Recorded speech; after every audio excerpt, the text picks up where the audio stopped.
Welcome back to another week, another video. This is Schmity's Encounters. I'm Luke, part in the pan, behind the camera for you all. This week we've got something a little bit different. This is a 60 series, I'd say on steroids. It's something I've watched on my social medias for a fair while. I've always been in contact with this fella, and I'm sure you guys will like it. It puts a lot of different cruisers to shame, and I reckon it's quite a damn rig. If you're down the Gold Coast and he's in the 60s, you've probably seen this one around. But we're going to go check it out and have a chat with the owner and take us all along for the ride.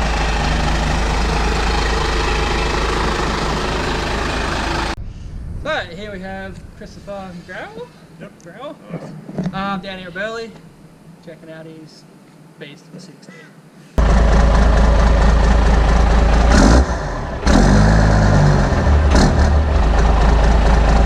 Tell us a bit about it. What made you decide to build such a weapon of a rig? Love 60s, and they just don't have enough power. Simple as that. That's where it all started. Yeah. Had 360s and just hated being down to 70, 60 k's going up hills. Right. Obviously we know it's not a stock vehicle or stock driveline. You can see in the wheel arch there's a massive chassis. Tell us what's under it. So she's sitting on an F350 chassis. And the reason for that is just that's the only thing that was going to hold the horsepower. Right. Yeah. That's it.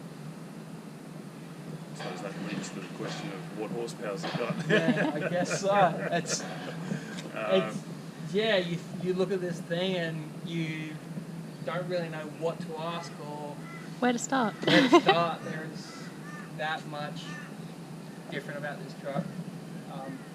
Obviously it's a full 60 cab. Yep, so it's an 89 GXL, I think it was. Yeah. FJ62 then? FJ62, exactly right. That's what it started out like as. And burgundy. Yeah. It's actually what my ute started out as well. Yeah, I don't mind the colour actually. It's grown on me. Yeah. They really pop in the sun, don't they? They do. Yeah. What driveline's under it? So she's got a Dodge Ram motor gearbox transfer case, and then the rest is Ford, so F350. Yeah.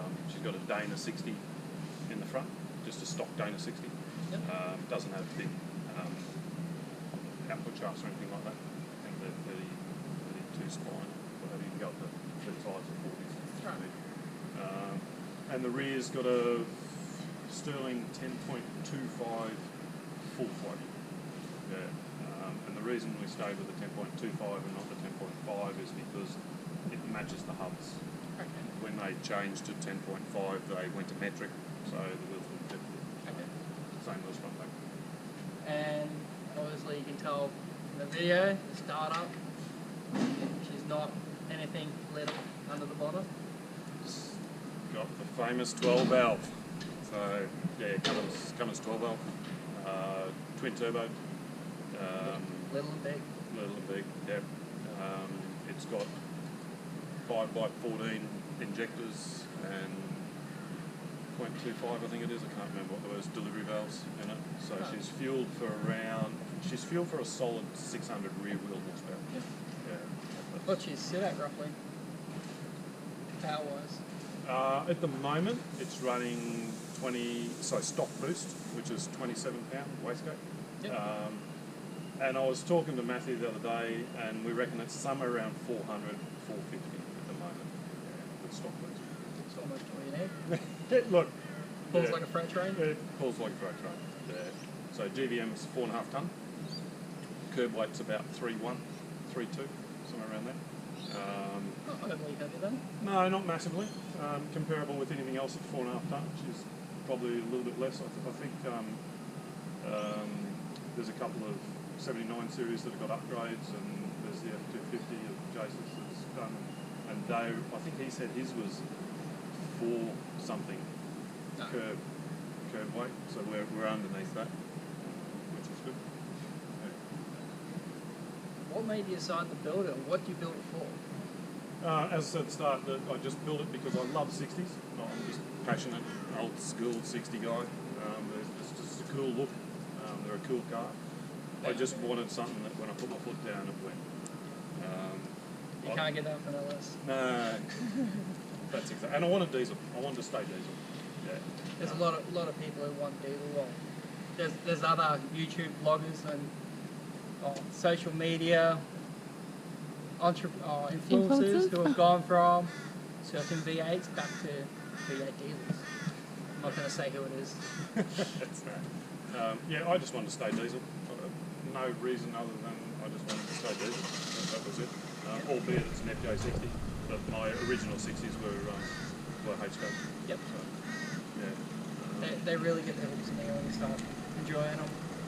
I just like the power delivery, all that sort of stuff, and the Cummins, it's insane.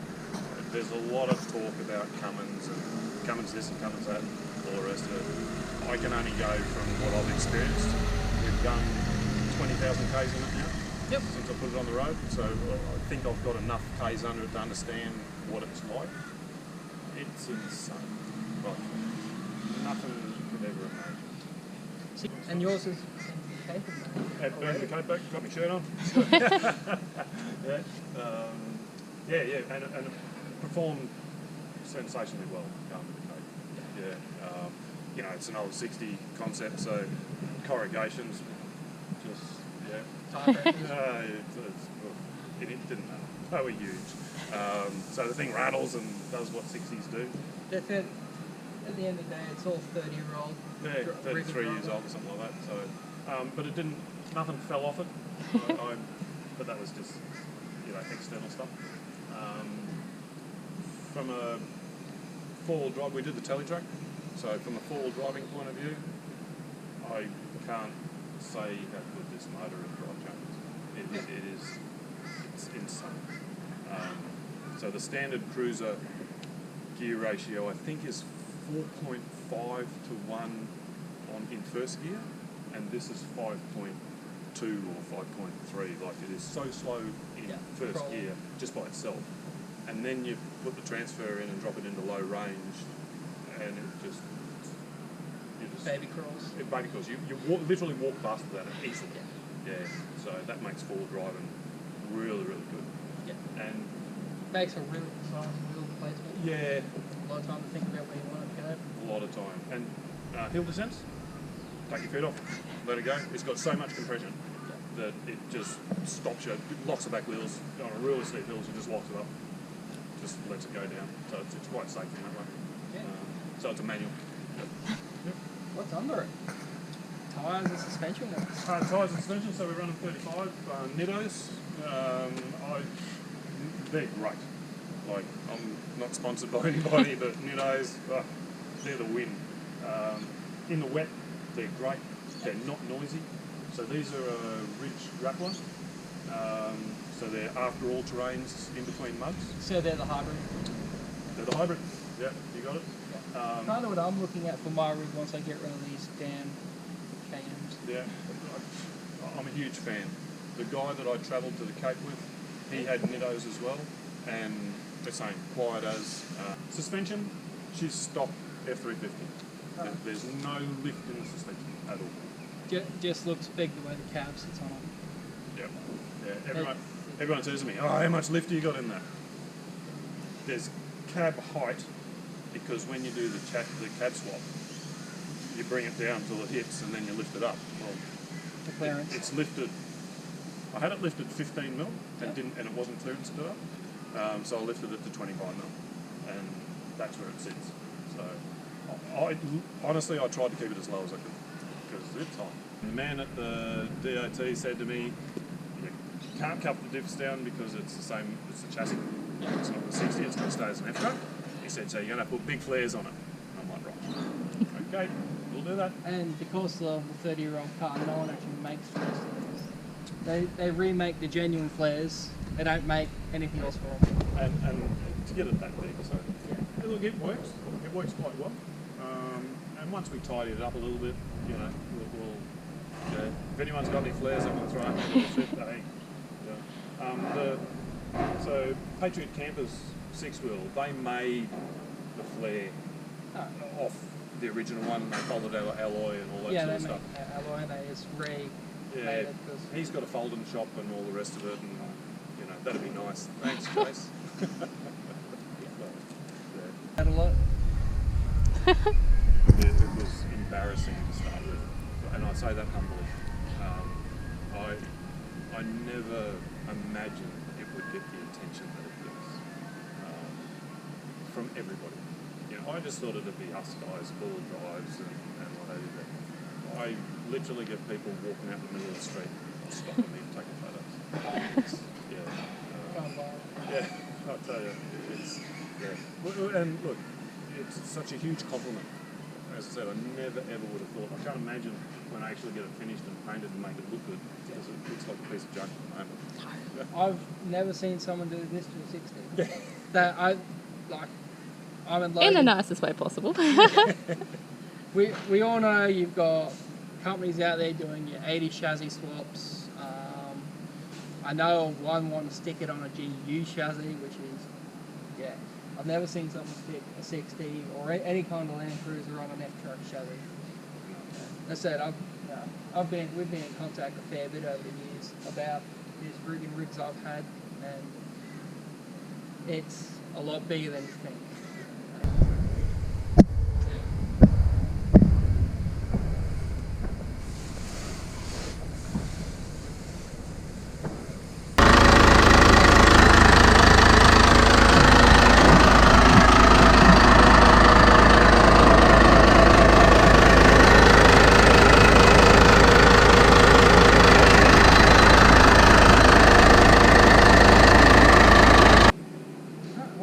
That might be it for this video. We will catch you on the next ones. Don't forget to like and subscribe, and if you want, I'll throw Christopher's Instagram account, and I'll stick my Instagram down the link below. Check out some of the other videos.